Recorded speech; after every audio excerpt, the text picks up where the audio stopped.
Parole de Dieu quotidienne.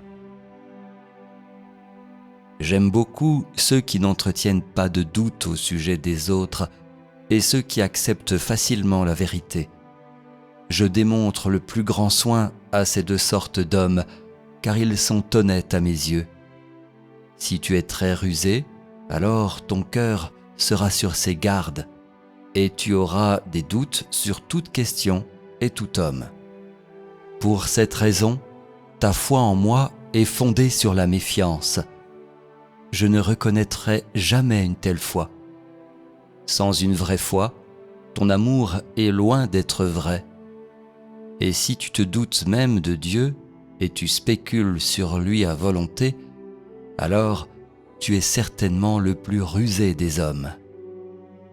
Tu spécules sur la possibilité de Dieu d'être comme l'homme, pécheur, impardonnable, de petit caractère, sans équité et sans rationalité, en manque d'un sens de justice, employant des mesures de malveillance et de trahison, rusé, jouissant du mal et de l'obscurité, et ainsi de suite. La raison de telles pensées n'est-elle pas que l'homme n'a pas la moindre connaissance de Dieu ? Une telle manière de croire n'est rien de moins qu'un péché. De plus, certains croient qu'il me plaise qu'on cherche à s'attirer mes bonnes grâces et qu'on me flatte, et que ceux qui n'ont pas ce comportement ne seront pas populaires et ne pourront pas conserver leur place dans la maison de Dieu. Est-ce une telle connaissance que vous avez reçue au cours de ces nombreuses années ? C'est cela que vous avez acquis.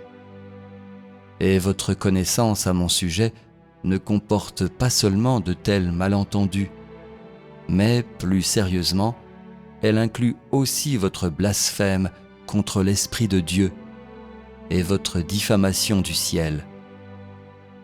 Voilà pourquoi je dis que votre manière de croire vous éloignera davantage de moi et vous opposera plus fortement à moi. Pendant de nombreuses années de travail, vous avez vu un grand nombre de vérités. Mais savez-vous ce que mes oreilles ont entendu ? Combien d'entre vous sont prêts à accepter la vérité ? Vous croyez tous être prêts à payer le prix de la vérité, mais combien ont vraiment souffert pour la vérité ? Seule l'iniquité existe dans vos cœurs. Et donc, vous croyez que tous les hommes, n'importe qui, sont rusés et malhonnêtes. Vous croyez même que Dieu incarné serait comme un homme normal, sans un cœur de bonté ou un amour bienveillant.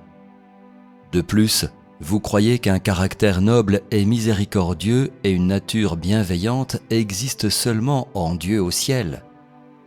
Et vous croyez qu'un tel saint n'existe pas et que seule l'obscurité et le mal règnent sur la terre, tandis que Dieu est simplement un objectif glorieux en qui les hommes espèrent, est une figure légendaire inventée par l'homme.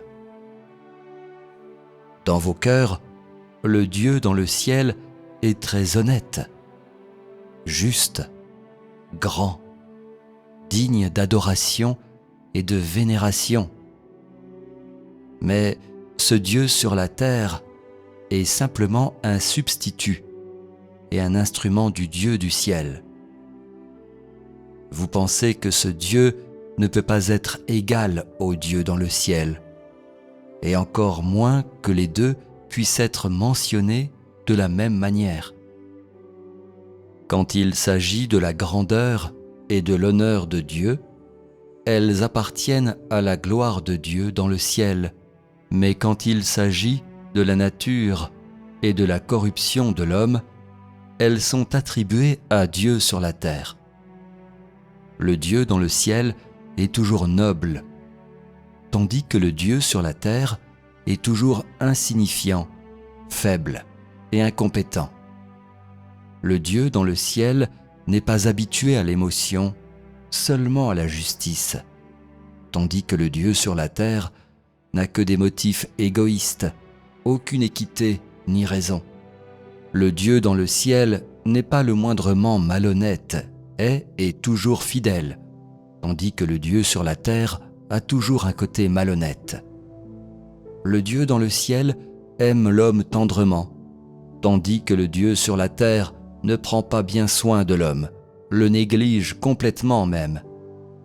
Cette connaissance erronée a longtemps résidé dans vos cœurs et peut également être perpétuée dans l'avenir. Vous considérez tous les actes du Christ du point de vue de l'iniquité et vous jugez toute son œuvre, son identité et son essence du point de vue des méchants. Vous avez commis une grave erreur et avez fait ce qui n'a jamais été fait avant vous. Autrement dit, vous servez seulement le Dieu noble dans le ciel qui a une couronne sur sa tête et vous négligez le Dieu que vous considérez comme insignifiant au point d'être invisible.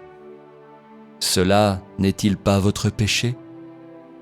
N'est-ce pas l'exemple typique de votre offense contre le tempérament de Dieu ? Vous adorez le Dieu du ciel, vous adorez les personnages nobles et avez de l'estime pour ceux qui ont une grande éloquence. Tu acceptes volontiers les commandements de Dieu qui te donnent d'abondantes richesses et tu languis après le Dieu qui peut satisfaire tous tes désirs. Le seul que tu n'adores pas est ce Dieu qui n'est pas hautain. Ton seul objet de haine est l'association avec ce Dieu, pour lequel aucun homme ne peut avoir un grand respect. La seule chose que tu n'es pas disposé à faire est de servir ce Dieu qui ne t'a jamais donné un seul centime. Et le seul après lequel tu ne languis pas est ce Dieu sans charme. Ce genre de Dieu ne peut pas te permettre d'élargir tes horizons, de te faire sentir que tu as découvert un trésor, encore moins satisfaire tes désirs. Pourquoi, alors, le suis-tu ? As-tu réfléchi à cette question ? Ce que tu fais n'offense pas seulement ce Christ, mais plus important encore, offense le Dieu du ciel. Je pense que tel n'est pas le but de votre foi en Dieu,